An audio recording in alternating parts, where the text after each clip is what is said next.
Well, I've been watching with great interest the feeds from several people, keeping a close eye on what's happening with the farmers' uprising all across Europe now.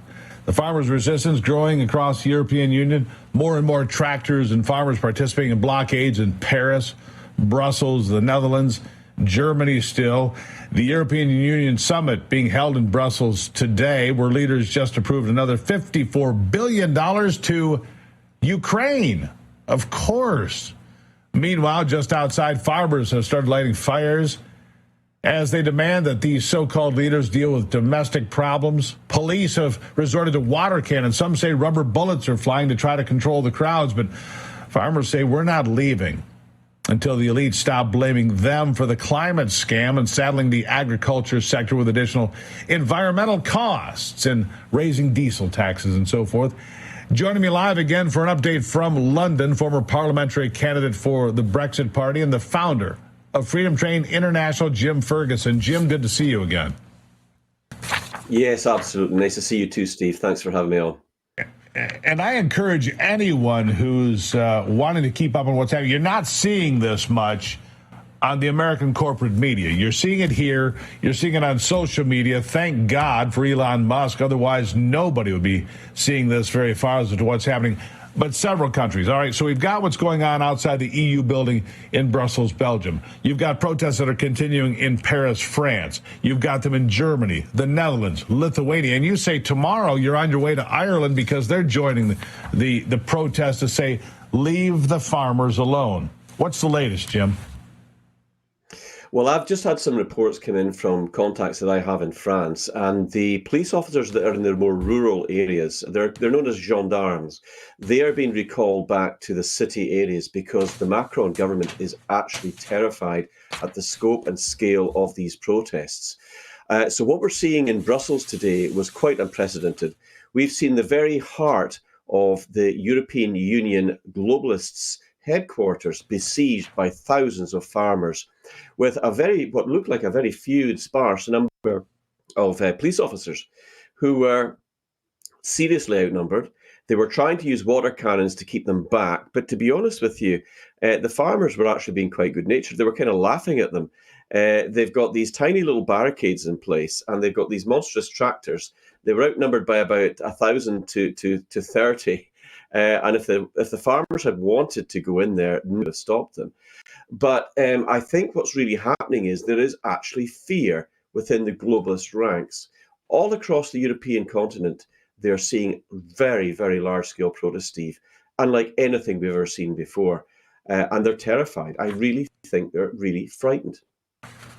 Well, I think they should be. Look, they're trying to blame the farmers for climate change, which is absolutely absurd. CO2 is the gas of life. It represents 0.04% of the atmosphere.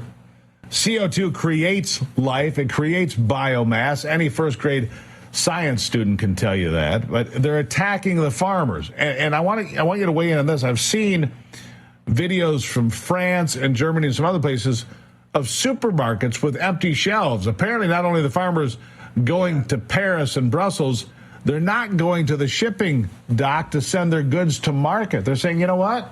You don't want our stuff? We'll keep it here. Is that happening? Yeah, that is happening. And it's been estimated that Paris, at the start of these incredible large protests, they only had about 3 days worth of food in the respective supermarkets. Well, we've seen this operating now for the last 24 hours. There are now supermarkets that are empty. They're basically got nothing on the shelves left.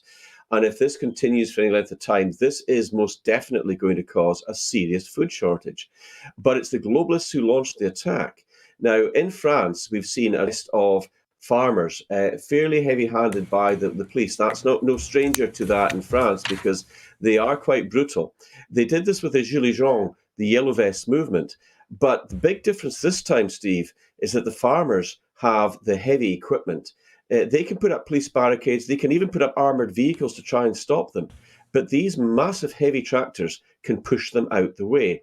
They can break through police barricades. So if Macron decides to do what they did in Canada, when Trudeau unleashed the police brutality on the protesters and the Freedom Convoy movement, which were largely peaceful, then the entire country could erupt. And I think he's actually very worried about what might happen if that happened, because the scope and the scale is not confined to one country any longer. It's really taking place across the entire European continent. And Irish farmers have just come out to confirm that they're coming out now as well. I'm flying to Ireland tomorrow. I'm going to be speaking at rallies. I'm going to be meeting farmers and politicians, and it's all about to kick off there. And the UK could be about to follow suit. Yeah, and this really started in the Netherlands from my watching of this timeline. That's why I first started paying attention. It is now spread all across Europe. I've also heard back to France that Emmanuel Macron has left the country. He's not even in France at the moment. That's the rumor that's circulating. I can't verify it here. But what I can say is this. If in Brussels they're shooting rubber bullets or they're getting aggressive, if in France they're handcuffing and dragging farmers out of the public square, they're teetering on really irritating a lot of people. You said earlier on one of your posts, and I don't disagree with you, if they get aggressive like that and the people push back, governments could fall. Jim, I'll give you the last word. Yeah, it's a known fact that if only 3% of any population in any country really get upset enough and push back, there's not a police force or a military that can stop them.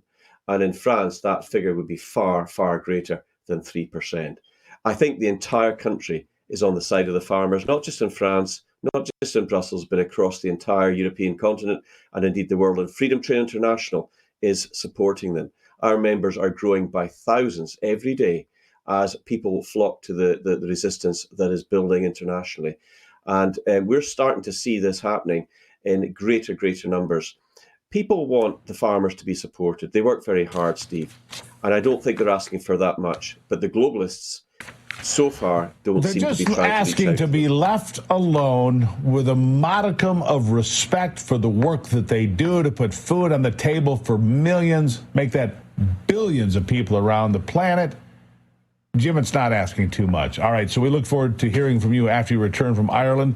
Probably be early next week when we weigh in again. Jim, thank you for the work you're doing. Freedom Train International, follow Jim on the social media platforms, Jim Ferguson, UK. You can find him out there, and you're going to find information you're not getting from the corporate media, that's for sure. Jim, thank you.